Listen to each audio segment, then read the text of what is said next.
This is Wisconsin Sports on the Go with Trage, your place for all things Wisconsin sports. Now, your host, Trage.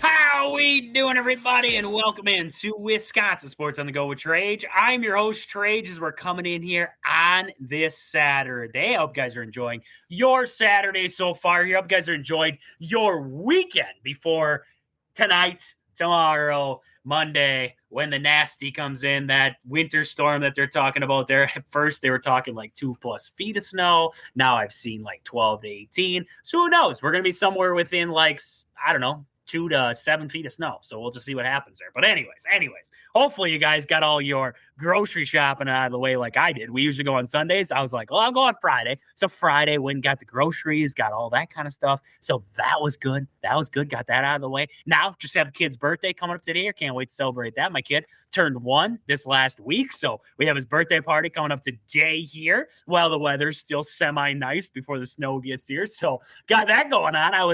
Yesterday, I spent a lot of the day pumping. It felt like a lot of the day. It was probably only like a half an hour, but it seemed like I pumped up probably, oh my goodness. There was 6 garbage bags, 6 black garbage bags, full, those big ones for the leaves, right? 6 of those filled with balloons. That's a lot of balloons. Now, I don't know the number because I lost count at 10 because numbers. Lost count at 10. But there was a lot of balloons in there. And I know one thing coming off of that. I could never work in the carnival. I could never be that guy who ties balloons, makes those little balloon animals and stuff like that. Not because of skill, because I feel like I could figure out how to make a giraffe, but because I just couldn't do it all day. I would get so sick of it. I'd tie one giraffe and I'd be like, I'm done. I'm putting in my 2 weeks. And then I just leave. I'd just be done with it. I couldn't do it. So I'm going to stay as an electrician and I'm going to stay as a radio guy. And that's going to be it. That's just going to be it. Done. No more carnival for me. So now we know. That was wow. My wife, she was like, we're going to get this balloon pumper upper thing. And I was like, no. I got an air compressor in the garage. I got a nozzle on there. I'll pop it on. I'll just pump them up. It was good. But yeah, the tying, repetitive tying of balloons, that got old really fast. So anyways, lots of stuff to talk about today. Lots of good. I mean, we haven't had a day where we could just talk about a lot of good stuff in a while. So today's the day, right? I shouldn't say that. The thing I'm going to start with, words, right? The thing I'm going to start with, not so good. But after that, we're going to talk about the Badgers. Got the win against Illinois yesterday. That was fantastic. So we're going to talk about that. Talk about the Michigan game coming up today at noon. So we're going to get into that. We have talked with Ummer about the Packers. So we're going to get into that later on here in the show. But where I wanted to start was some troubling stuff that I saw over the weekend. And that was Quinn Priester talking about what is going on with him and when he will possibly be back to the Brewers. It looks like he's going to start the season on the IL, which was like the last thing I wanted to see because you have him dealing with this wrist. You have Brandon Woodruff still ramping up. And then on top of that, Logan Henderson has a sore elbow. Wrap it all up together. My pitching staff I thought was really deep. I'm glad is really deep because guys are slowly working their way back, but it seems like I shouldn't say there's a lot of people worried. I'm not super worried about it right now. That's where I want to start. I'm not super worried about it right now. Would I like to see Quinn Priester out there week 1, opening day? Would I love to see him out there? Yes, I'd love to see it. Is it the end of the world that he's going to miss the first month? Not necessarily. You have a lot of depth in this pitching staff for the Brewers. We're seeing Harrison do some good things right now. Across the board, we're seeing a lot of good things. You're seeing Harrison do some good things. You're seeing Chad Patrick's been pitching well. You have a lot of good pieces that you can fit in there. Brandon Sprout is another guy that we've talked about here. Gasser's another guy you're going to be talking about. There's a lot of options. Miz, right? Miz, of course. You're going to have Mizorowski in that fold. So there's a lot of different moving pieces that you can have in there in the rotation. So I think they can weather the storm. Now it's about, I don't know why this wasn't surgery to begin with. I don't know what the exact timeline would have been then, but it seems like this has been going on since last season now for Quinn Priester. So hopefully now maybe he gets it figured out. You can get him back, keep him healthy, get him going through the entire season. I'm not as worried as a lot of people were going into the year here, going into this. I shouldn't say not worried. you're going to rely on a lot of young guys, and you're going to rely on that depth that we were talking about. So hopefully they prove the Brewers right into saying that this was good pieces they were bringing in, and it's all going to work out.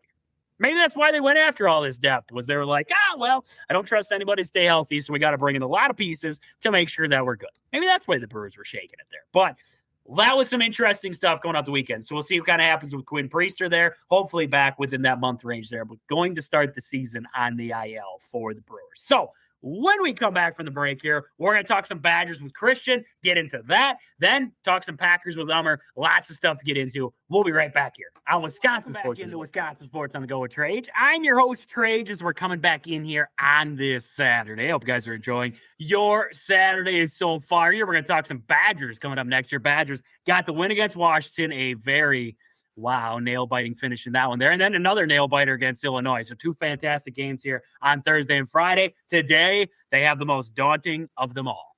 Michigan, the Wolverines, right? Got the win against Michigan, going back to early on in the Big Ten slate in Ann Arbor. The only team outside of Duke to beat Michigan this season is these Wisconsin Badgers in Ann Arbor. So that, something they've been holding above everybody all season. Now they get to try to do it again. It's really hard to do it twice. We said that going into the Illinois game. It was going to be really hard to beat a team like Illinois twice.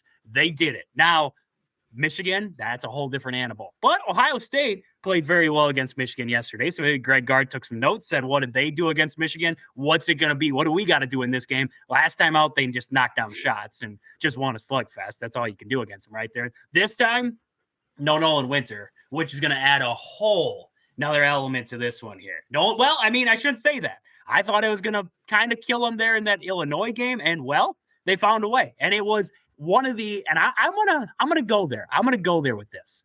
I think it was one of the best wins of the season for the Wisconsin Badgers, just because of everything they had going against them going into that game, injuries, etc. To find a way to win that game, going down big in the second half, and finding a way to claw their way back at the 11-minute mark, claw their way back into this one, find a way to win it at the end.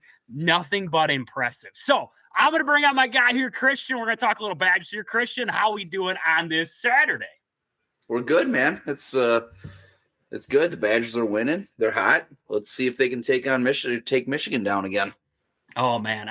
Would you say, so I just said it off top there, and I want to hear what everybody thinks out there. 715-990-4914. There's 715-990-4914.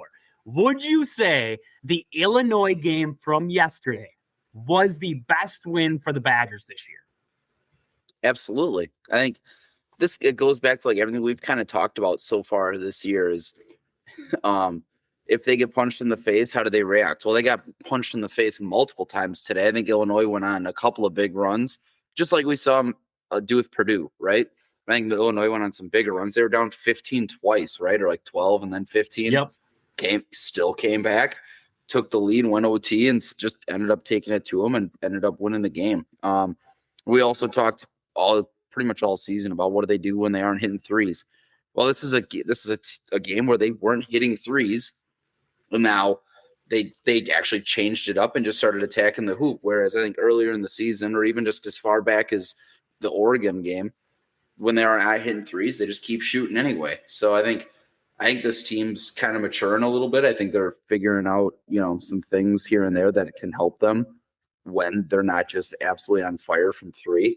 And I think that's going to help them build some confidence and going into the Michigan game, if not at least the Big Ten or the NCAA tournament. So I think this was a huge win, probably their best one. And then we'll see how it goes today. But I think the Illinois game was definitely a huge confidence booster.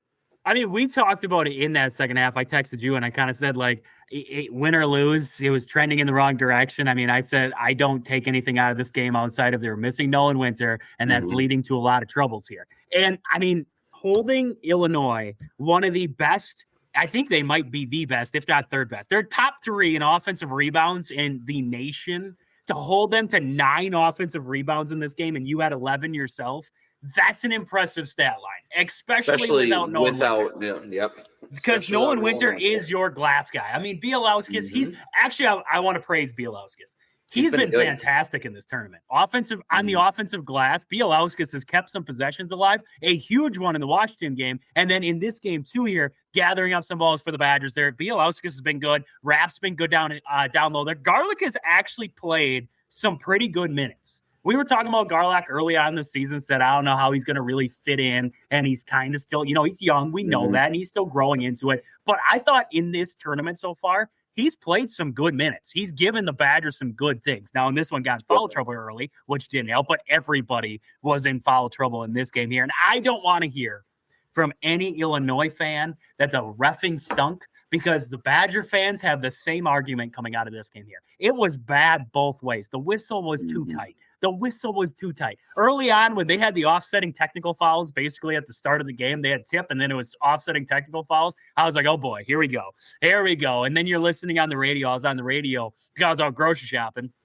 And I was listening to Matt LePay and Brian Butch. And Butchie was even talking about the reffing. And, Butchie, it takes a lot for Butchie to start talking about the reffing. But he was talking about the reffing on the radio and how bad it was. And he wasn't just saying just for Wisconsin. He was saying both.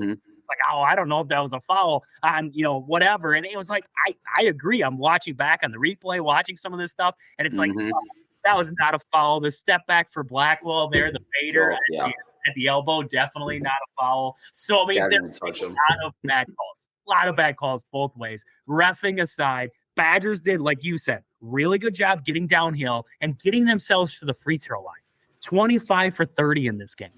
Now, you look at Illinois, 9 for 15. Those misses, though, and we were talking about at the break, those misses were crucial misses in this game.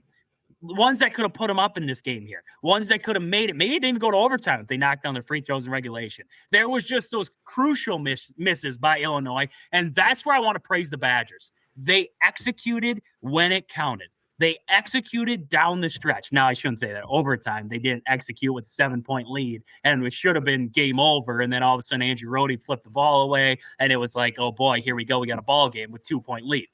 Not great execution, I should say, at the end of overtime. But the Badgers found a way to claw back in this one, take the lead, win this one. It has to be, if not the best win of the season. The only one I would say you'd rival it to would be Michigan.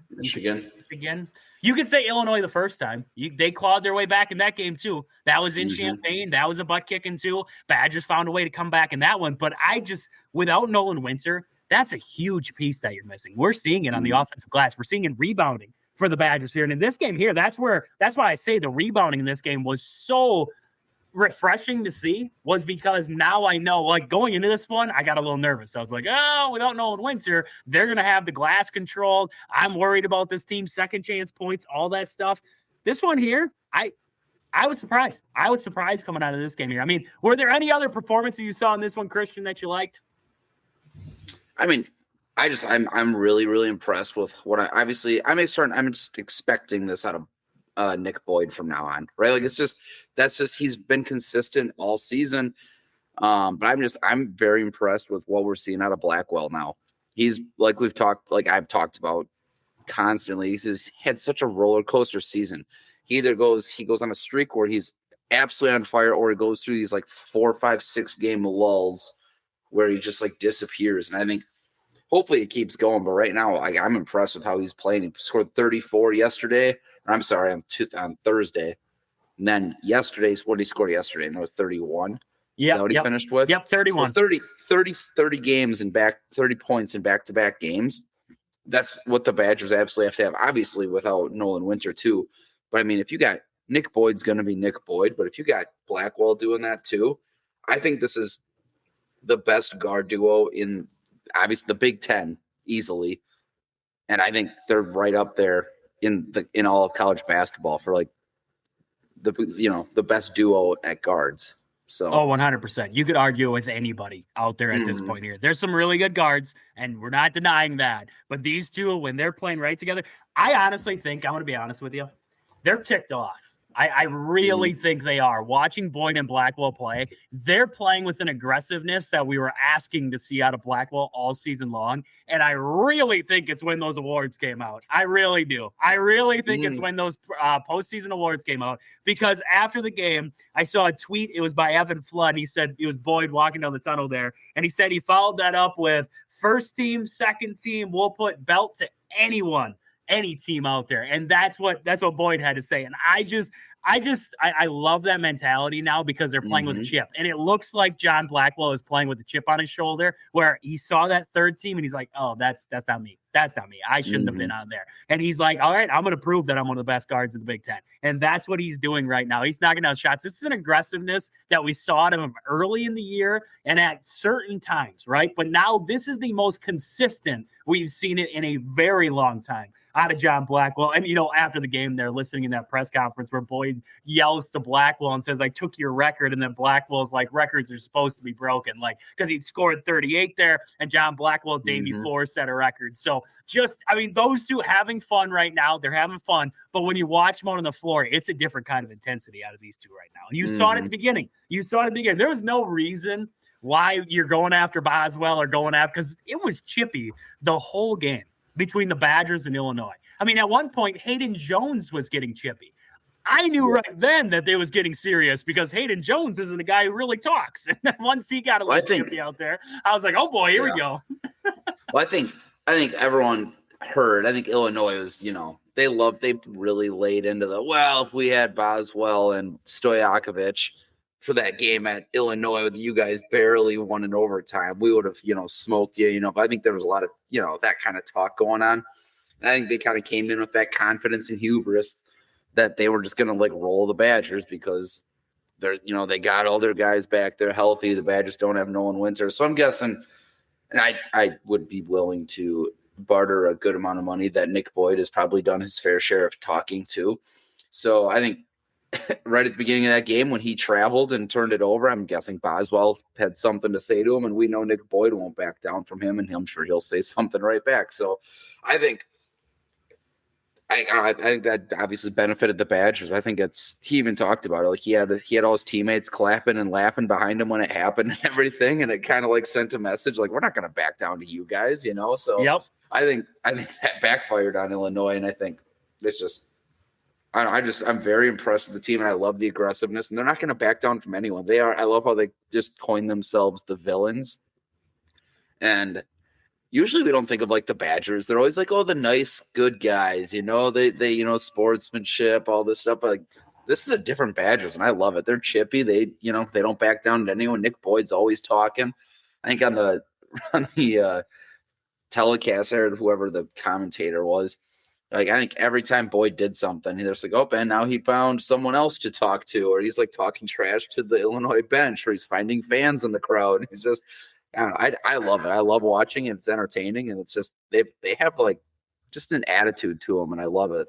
It's fun because when you can back it up too along with it, it's fun. Mm-hmm. It's fun to watch out there. And, you talk about after the game in the press conference there, and Boyd was talking to the media, and he's talking about ain't no rest. You know what I'm saying? No rest. You've got to keep going. He gets to play Michigan, right? And he went on this whole long talk about Michigan and no rest, and they'll play X amount of games, whatever. And he goes on this long speech. And then they asked John Blackwell, and Blackwell's like, if my dad's watching, happy birthday. That's all he says. That's the personalities of these guys is Boyd is the outgoing, go get them, get up to the crowd, get them pumped up, everything like that. And Blackwell's like, if my dad's watching, happy birthday. Just the difference between these two guys.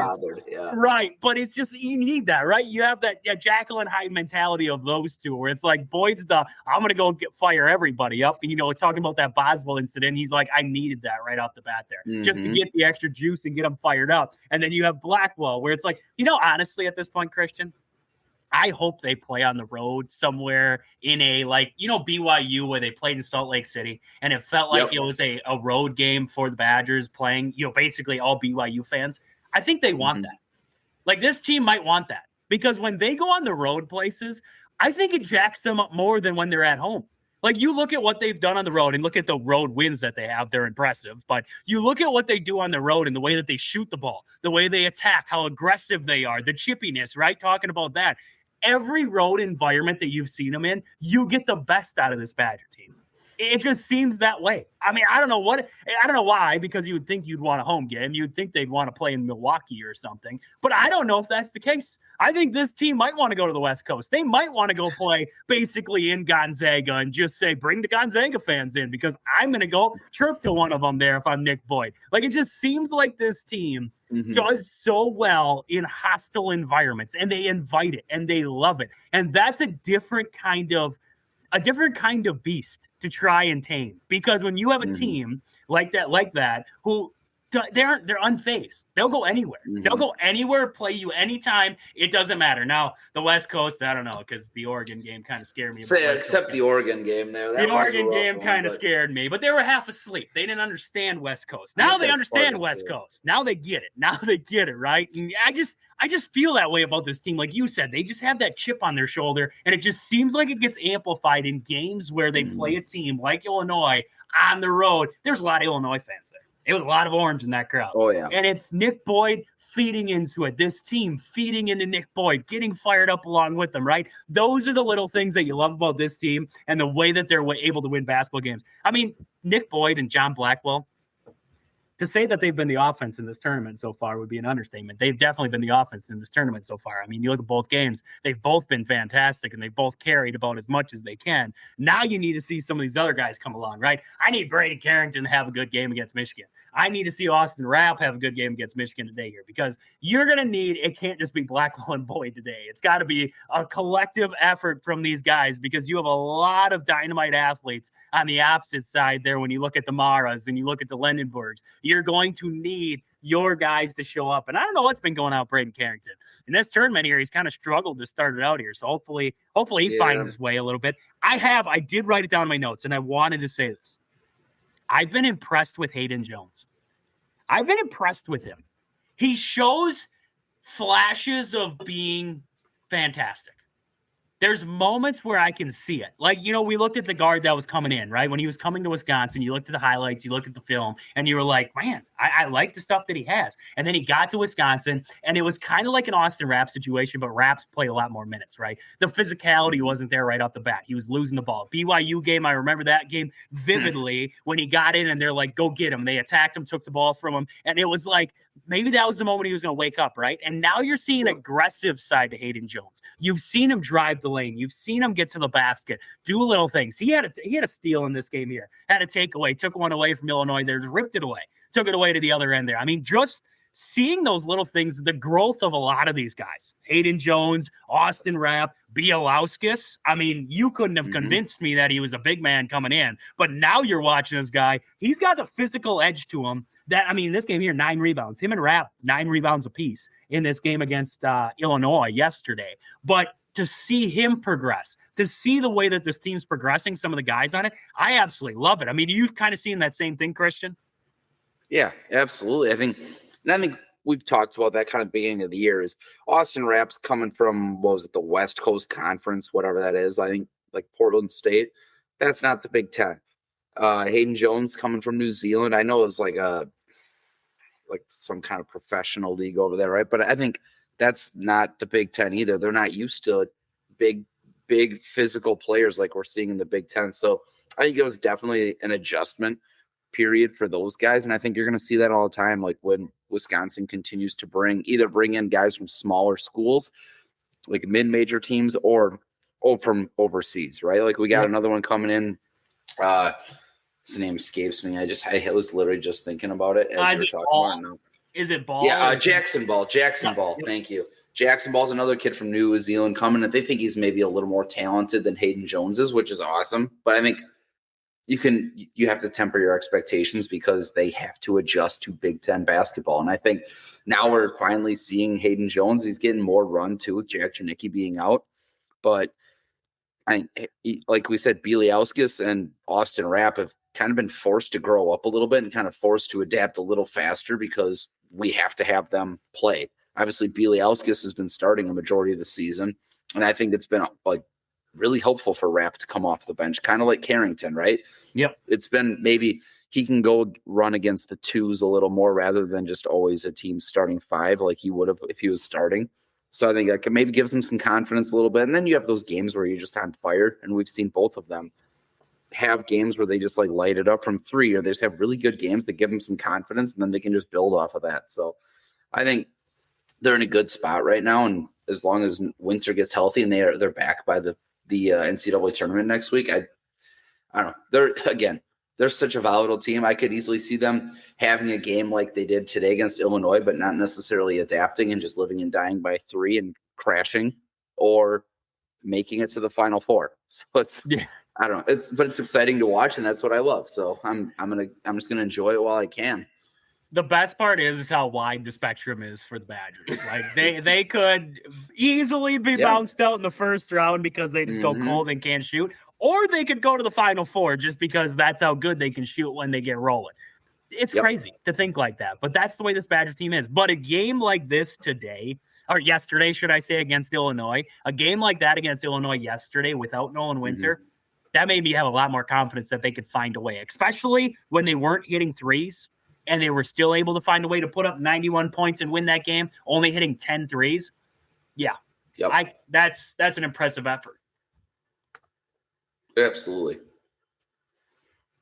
But yeah. Oh goodness, I had a cough there.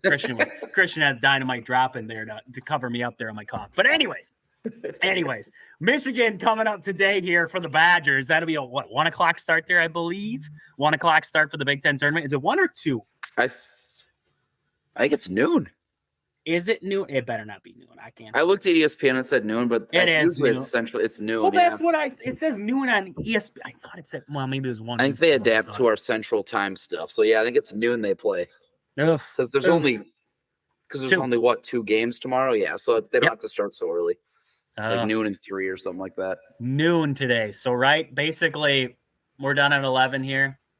An hour from now. There you go. An hour from now. Basically an hour from now. You can catch the Badgers taking to Michigan. I mean, what do you think, Christian? Do they pull it off? Do they find a way to beat Michigan twice and go to the Big Ten championship game? I would like to say yes, but I think that Washington game probably took some out of it, right? Holding them off, and then the Illinois game going to OT, as dramatic as it was. I think their legs are going to be dead. And I think Michigan, I know they kind of had a tough game against Ohio State yesterday too, but they're just so good, so deep and so talented. I mean, unless we get hot, and which we very well could, but unless we get absolutely on fire and just hit a ton of threes, I don't know. And you know what? And honestly, I'm okay if they lose anyway, because everybody knows the committee is already got their minds made up about their brackets by now anyway, by the semifinals. It doesn't matter if we lose, and even if we lose to Michigan, that's not going to hurt our seeding. If we beat them, I would like to say it would help, but I don't think it will, because I think the committee already is like, yep, Wisconsin's a 5 seed, and they're just going to, no matter what, we can win the whole tournament, we'll still be a 5 seed. So honestly, I don't want to be that guy. Obviously, the competitor in me, we want to win the whole thing, but I also think, what if we had an extra day off of rest? After we could lose this, and that'd be okay, because then we get some extra rest, because we've seen the Badgers go to the Big Ten championship the last 2 years, come out, and then they just don't look hot in the first round, or the second round. I mean, they just don't have the legs. So I don't know. If they lose, it's not the end of the world. Yeah. Exactly. If they lose, it's not the end of the world. Wins. I think if you find it, you don't want to see them get blown out, right? You want to see a good game today. That's what you're looking for. So if it's a close, if it's a close, good game against Michigan today, you're okay. If it's a blowout, okay, I'm upset about it because I don't want to get blown out by Michigan. I won't get blown out by anybody. So I want to see a good game today out of the Badgers, and whatever happens after that there. I mean, honestly, like you said, like we were talking about, we were texting back and forth. The Big Ten tournament means absolutely nothing when you get to the semifinal and you get to the final, because the committee's already got the darn thing figured out at this point here, because you're going to either lose to a good team or, you're either going to beat a good team or lose to a good team, and you're a good team. So that's the way it always shakes out, it seems like. So odds are, you lose to Michigan, you won't drop a seed line. If you beat Michigan, you won't even jump a seed line. So that's just where you're going to be at right now. But if you do beat Michigan, this team's going to be looked at underneath of a whole nother light come Selection Sunday. This team is going to be looked at like this team could go to the Final Four, no doubt in my mind, come Sunday there. So, Christian, I got to run here. Let people know where to find you out there across social media. As always, you can find all the stuff I do at Christian Borman. I post all of it on there. Otherwise, hop on over to badgerbacker.com and check out all my work. Make sure you guys subscribe to the Badger Backer. It's free. You can get alerts. I get them to my email when he posts them out there, and then I can check out previews, recaps, the what ifs, all that kind of stuff. Make sure you check them out there, the Badger Backer. So when we come back, we're going to talk a little Packers. We'll be right back here on Wisconsin Sports on the Go. Sports on the Go with Trage. I'm your host, Trage, as we're coming back in here on this Saturday. I hope you guys are enjoying your Saturday so far here. If you guys miss any portion of the show here today, make sure you listen across all podcast platforms next day. We'll get into it. You guys can hear it there, and then we talk Wednesdays too. That show ends up on the podcast platforms. You missed that one there. So we're going to get into the Packers here, talk a little bit about the free agent signings, some of the guys that are going elsewhere, some big things happening for the Packers right now. There was some interesting ones. Rasheed Walker ends up elsewhere with the Panthers. We're going to get into all that kind of stuff, but I kind of want to put a bow on the Badgers here for the day. Put a bow on the Badgers, what we just talked about there with Christian. Badgers with Michigan coming up today here. The big emphasis on this game today for the Badgers is, end of the day, no matter what, it was a successful Big Ten tournament. You won your first game against Washington. You got the win against Illinois. Now you're taking on top-seeded Michigan. No matter win or lose today, I'd love to see the Badgers win, go to the Big Ten championship. I'd love to see that. Love to see them beat Michigan twice this season. Be one of the only teams to beat them, right? Them and Duke, but beat them twice. That would be even more impressive. But if they lose, it's not the end of the world. It's not the end of the world. Like everybody out there, Badger fans, if they lose today here to Michigan, don't freak out. It's not the end of the world. Now, if it's a blowout, maybe we're going to come on here, be upset on Wednesday. That's okay. We have a right. We have a right to be upset.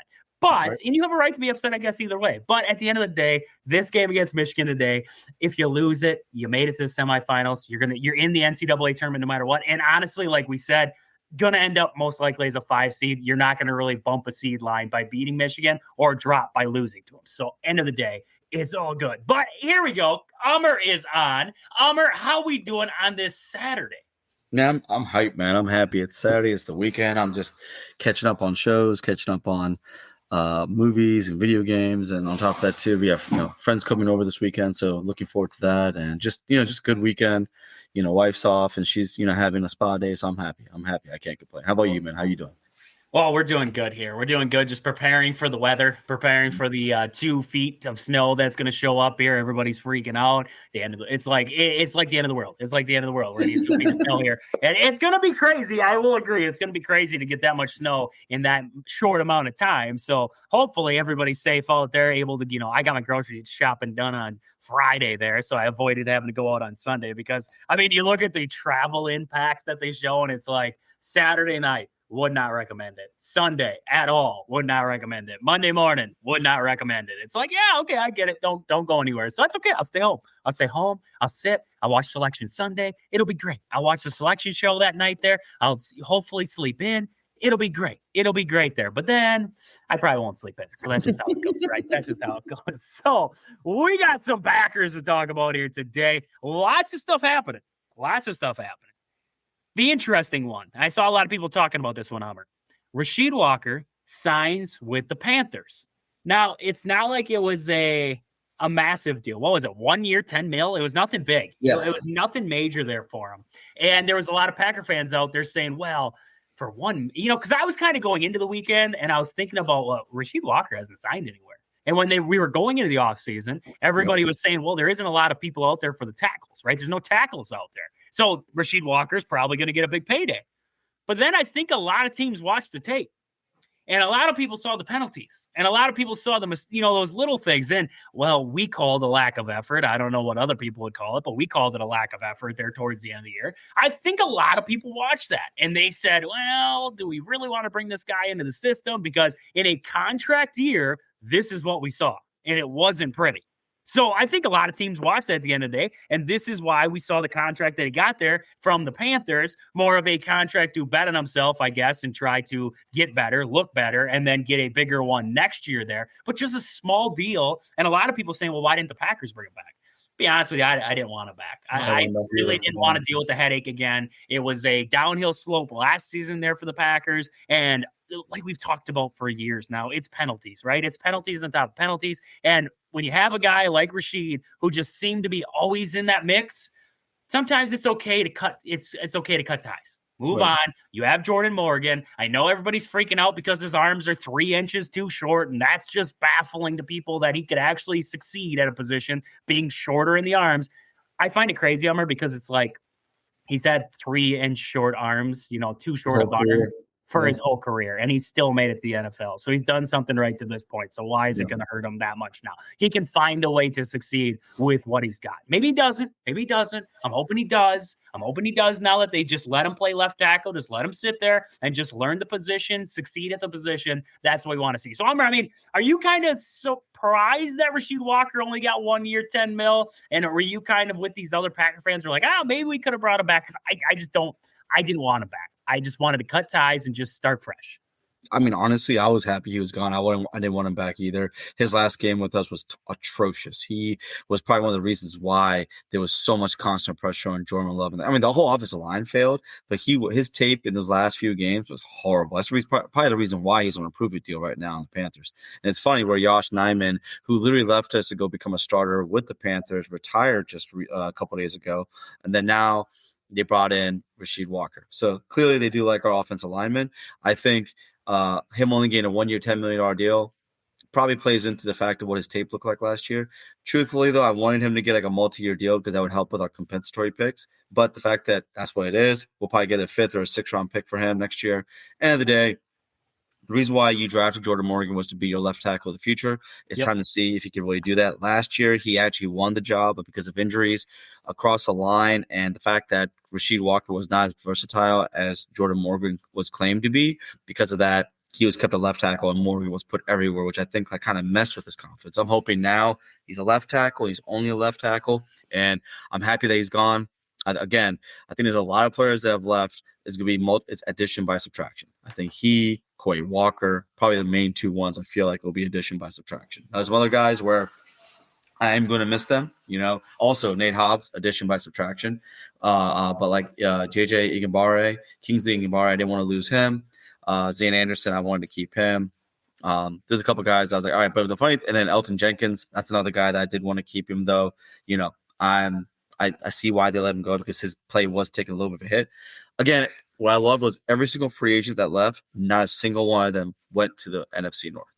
Right. And I thought that was pretty cool. And as much as I love Aaron Jones, he definitely made a point to go to Minnesota. And it's funny, this year he took a pay cut to stay in Minnesota. He refused to take a pay cut with us, but he took one with them, which I think is kind of funny. So back to your original question, I'm happy Walker's gone. I wish the best of luck to him, but honestly, I was over his play. I think you and me have watched him play enough times where he would get bull rushed and he would just knock the dude to the ground. Like he wouldn't I never saw D-Bach ever play left tackle the way Rasheed Walker did. And I mean that in a way where I just didn't feel like, even though he's Rasheed Walker is another guy, came out of Penn State, played left tackle his whole career. Again, he just didn't. I hope the best for him, but I'm happy he's gone. Jones took, just off topic, I guess, but Jones took a pay cut once, I think. I think he took a hometown discount once, and then I think the second time is when he turned it down. Did he take a discount? I thought he took one time, and I could be wrong, but I thought he took one time, and then the second time, I thought he turned it down. And that's when they had their whole falling out, because I think that's why he turned it down the second time. It was like, you guys are really going to cut my pay for another time here, and I think that's what it was. I think he took one once, and then the second time he can't stay healthy anyways. He's an amazing player, he's an amazing dude, but he just can't stay healthy. I don't know what you want me to do, right? Right. No, I agree. Yeah, but I also don't I don't dislike players. Zadarius Smith was kind of weird because he went to every team trying to beat the last team that he got cut from or whatever it was. Yeah. But I like Brett Favre. I didn't have a problem with him going to Minnesota because I was like, he wants to beat up on the Packers. Good for him. That's where he wants to go. He wants to go back and prove that he can still play. Whatever. Aaron Jones, if he wants to prove that he can still beat up on the Packers, go for it. I invite it, I guess. I'm like that. I just invite it. You feel like you were spiting, go out there and prove. Prove that you are better than the guy that they brought in. I would completely agree with you there. I mean, out of that list of guys who left, the only guy that I guess really I liked Quay. I saw so much potential in Quay watching him play. And then there was also times where I saw this just isn't working. It's not clicking. One game it looks great, and the next game he can't get off of a block or he's blowing past a play. Yeah. He was good in pass coverage, but his run defense at times was suspect, or sometimes his run defense was great. Like he would go through phases, and that was the worst part because I really wanted to see him do good because he had moments, right? And he kind of learned from a couple years ago when he had the on the field issues, right? And then came back, and I thought he was more of a leader then. He was more calm. He was more settled, right? I think this last season, we saw a moment where somebody got up in his face, pulled his face mask, something like that. And he kind of just like walked away. And you saw the growth in Quay Walker when he was in Green Bay. So I kind of grew to like him, but at the same time, understand why he left, understand why the Packers didn't spend all the money to bring him back, right? Because that was a big contract that he got dueled out there from the Raiders. So, and I mean, all hats off to him. He gets to go play with Nakobe Dean. Good for him. Gets to go with his college teammate, back with the Raiders. Good for him. Hopefully he does great out there with the Raiders. Hopefully the Raiders and him find a way to win some football games out there in that really tough AFC West. So, I mean, like I said, good for all these guys. Hopefully getting fresh starts out there. Outside of that, let's see. Who else is the big ones here? They brought back Josh Wiley. We were talking about the tight end room and if they were thin at the tight end room, right? And we talked about this for weeks, and a lot of people were talking about maybe going out and getting somebody or drafting somebody to fill in that tight end room. You have Tucker Kraft in there already, and then you have Musgrave to talk about, right? Now you bring back Josh Wiley, and I liked what Wiley did in the limited time that he had. It wasn't like, I think he was expected to be Tucker Kraft, which was the hard thing, right? Yeah, that was. But if you could have him come in and be, fill in for Musgrave, right? Be more of a blocking tight end for you a little bit there. I think it works out. I think Wiley works out in that kind of fit. I just think when he came in, H-back role. Yeah. Right. When he came in, Kraft was hurt. And it was like, okay, Wiley, you got to be the guy now. And it was never going to be that. Wiley isn't that. He isn't Tucker Kraft. But I think getting him back, I like it. It's a good, solid piece to keep in there behind those other two guys. Hopefully Musgrave progresses through the offseason here. Like, that's what we're hoping for. You finally start to see that potential. That's there, right? Musgrave, it's like Quay Walker, right? Me and my love for Musgrave it's like Quay Walker. I can see where I can see it. You can see the talent, right? You can see the ball, the catching skill of everything that Musgrave has, the route running. You can see it. It's just when it's going to all come together. Yeah, it's like when how he's many going to be that complete player. Yeah, exactly. Yeah. That's the hard part with the Packers right now and that's where I've had problems with, I guess, is player development. Of some of these guys, because the progression of some of these offensive linemen, the progression of some of these like tight ends, like we're talking about, or receivers, right? Because the receiver is the big one for me. I don't know, honestly, did any of Christian Watson's been playing really well. Reed's production through the years hasn't really gotten better. He's been banged up. He's been banged up, which doesn't help. But he's legit. But like the progression of some of these guys, the mistake, you look at the mistakes, right? The wrong route running or, all the drop passes, those little things. Jordan Love with his feet, get a little happy at times. We talk about all those little things with this team. Now, I think Jordan Love's cleaned up a lot of his mistakes and a lot of his problems through the years now. But you look at the offensive line and the growth of some of them guys. You look at the linebacker room there, like Quay Walker. I just don't know if I ever saw the growth of some of these guys. I don't know if I've seen it out of them. And that's where I guess my issue would come in with the Packers is development of players. So hopefully now that you bring in basically a new coaching staff, right? Because everybody either left with Halfley or is just elsewhere now. Hopefully bringing in this new coaching staff. Mannion. Right. Mannion walks out the door too. Hopefully bringing in some of these new guys. Maybe that brings new voices in there, helps with development. I like the idea. I don't know, Umar, if you're kind of in that same boat of bringing guys who were previously at the college level. Because I feel like they know the college kid's mind a little bit better, right? Younger mindset. Versus like a Bill Belichick or somebody who's been in the league for a while now, and they're like, I've been dealing with these 30-year-olds for a while now. When you have a guy who's been working with a 20, 21-year-old guy for a little while, they know how to get to those guys. They know how to relate to those guys. They know how to get to a personal level because there is a lot of that goes into, talking about Matt LaFleur And all the players say he's a great players coach, right? And everybody loves him and this kind of stuff. Now I need him to be a little more demanding and be a little more of that iron fist in the locker room. But being that guy too, it needs to go hand in hand. You got to be able to relate to the players. You got to be able to get down personal with them a little bit there, and then also be their coach at the same time. It's a hard balance to be. I don't know. Is that wrong, Umber, to say it that way? You got to have that balance when you're in there, where you're not just like boom, boom, boom. You got to be able to talk to these guys, be able to understand these guys, what they're going through too, and then to be able to help them on the field with their development. Yeah, I think that getting the guys from the college level makes a lot of sense, considering the fact that we were the youngest team in the NFL for so many years. And this year, we do have some veterans now that we're bringing in, which I think is a smart move. I think Jason Wilde must have scared Goody into getting some 30-year-old guys, or in this case, Franklin, who's 28, and Hargrave, who's 32. But for me, I think it's a great move. I think, and you look at Gannon. Gannon's a young coach too. He's not an old guy either, right? He's been in the league forever, but he's a young dude when he's in his 30s, right? So for me, I think you need to find people that, like you said, can be relatable, but then also be able to teach, right? And I think sometimes you have older coaches who are not relatable, but they can teach well, right? And unfortunately, if you can't find a way to connect with these younger folks, it's hard for that. In my line of work, it's no different. Like when you bring in people, you're normally going to get people between the ages of 25 to 30. You have to be able to find a way to relate to them and be able to adapt, and then also make things relatable. Sorry, not relatable. I said relatable. But try to find ways that when they learn something, it makes sense to them, right? Because the younger your generation, if you can't keep them engaged, their attention span's completely out the window, right? And so for me, having the newer staff on the offense, on the defense, I think is going to be a good thing for us. And again, going back to what you said previously, I like Quay too. Don't get me wrong. I was a big Quay fan coming out of Georgia. Problem is that I felt like a lot of his best production came because he was next to Nakobe Dean. I'm not saying Nakobe Dean was the kind of dude that just was able to bring the best out of Quay, right? I think you're going to see that when he goes to Las Vegas. But with us, he was never really in a leadership role in Georgia. Like, right. Maybe he might have been a captain, but Nakobe Dean was a true leader of that defense, right? And so for me, like, again, I like Quay, but I just felt like there was always something missing. And after all these years, it just never developed. Now, is that on him or is that on our linebacker coaches, right? Yeah. And so now it's like, all right, well, we got a new linebacker coach. We got, the defensive coordinator from Virginia Tech. We have a brand new staff when it comes to the whole defense.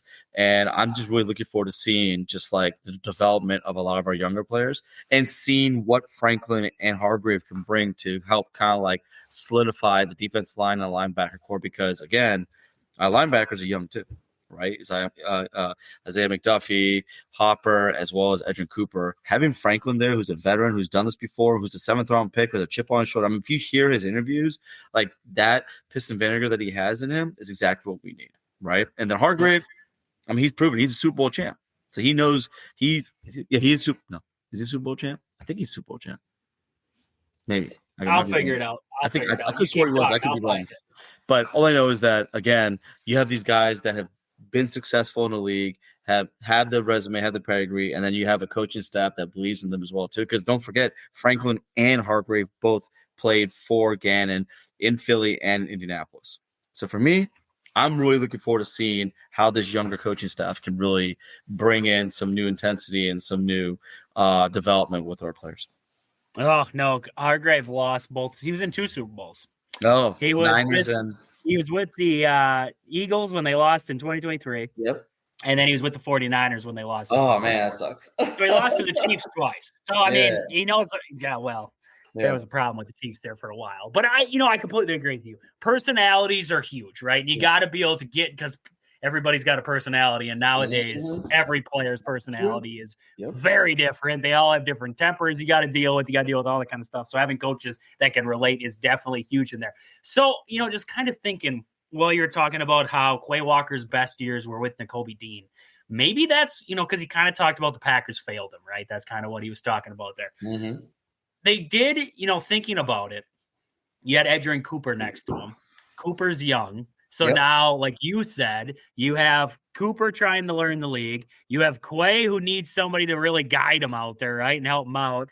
Doesn't really work out for him. Now, if this Franklin signing would have happened, I don't know, 2 years ago, like they would have brought him in from the Colts 2 years ago, maybe that would have looked a lot better, right? Maybe that would have been the key to him there if they had brought in Zaire Franklin a couple of years ago. He's a little bit more of a veteran. Put him next to Quay Walker. Maybe a guy like that would help Quay Walker in his development and get him into the right spots, and you would have saw a different side to Quay. So I don't know. Everybody leaves the Packers and says that the Packers hurt them or didn't do right by him. It sounds like Campbell all over again there with Quay Walker. So, I mean, yes, Quay Walker goes out the door and says that the Packers didn't do right by him. I don't know what any of that means anymore. But, just kind of listening to what you had to say there about Nakobe Dean being next to him there, maybe it is partly the personnel, bringing him into the right spot and having the right guy. You got to have the right guys in the room, right? And that's what we're talking about on the defense here for the Packers, bringing in those veterans. And bringing in a guy like Hargrave, bringing in a guy like Zaire Franklin, having those guys in the room to be able to help these young guys,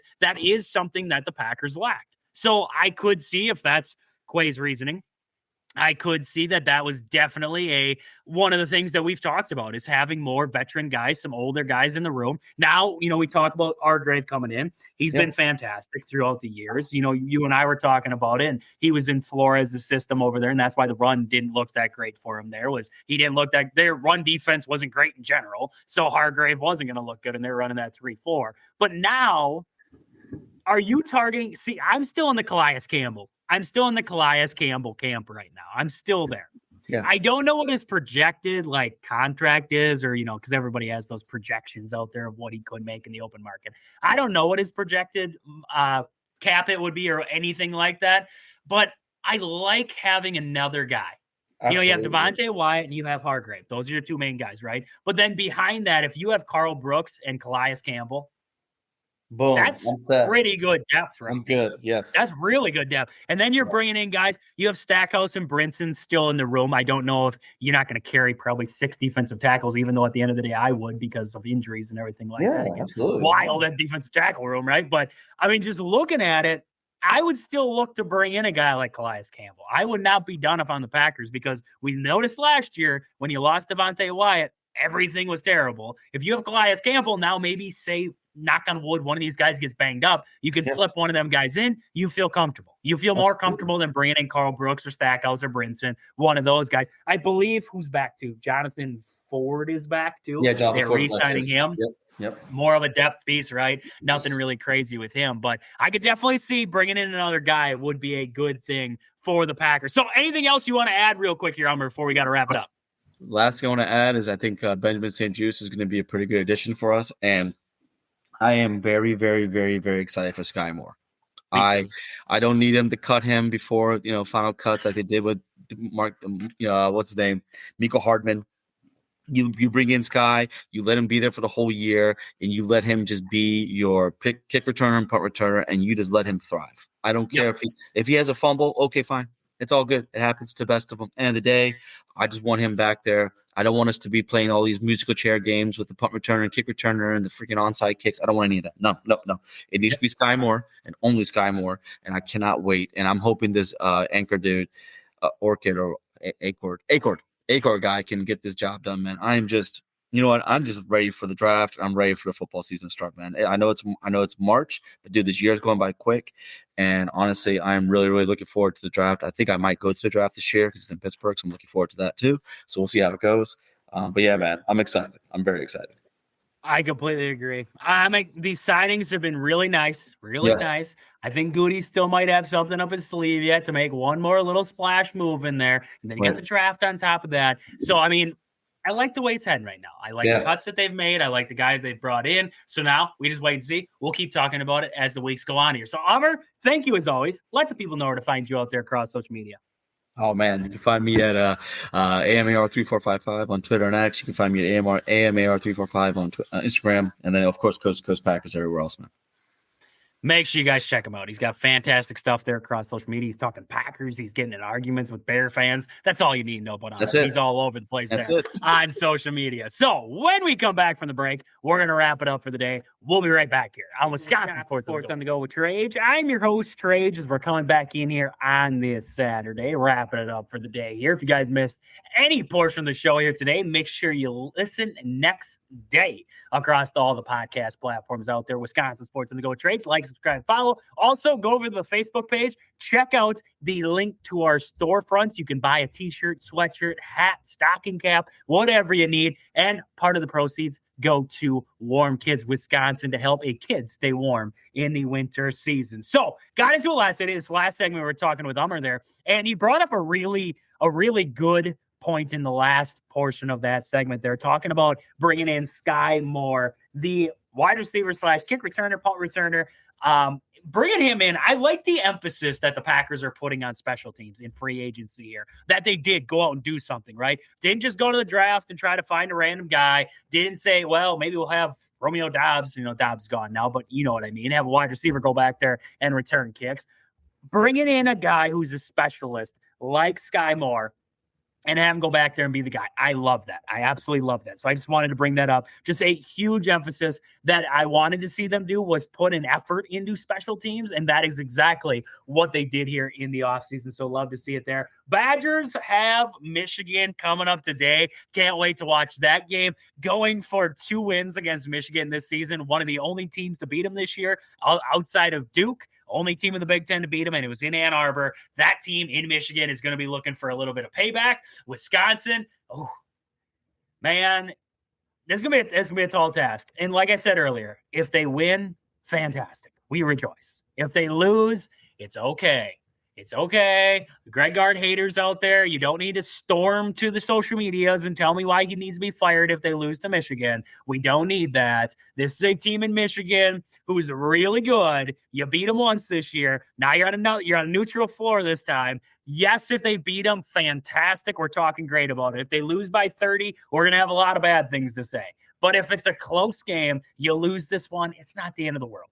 Honestly, seed line wise, going into March Madness, you're probably on the 5 line, 6 line, whatever it is. If you beat Michigan, you're still there. If you lose to Michigan, you're still there. The committee, I don't think really puts into the semifinals or finals of the Big Ten tournament. They really don't care. So Badgers, Michigan coming up today, noon.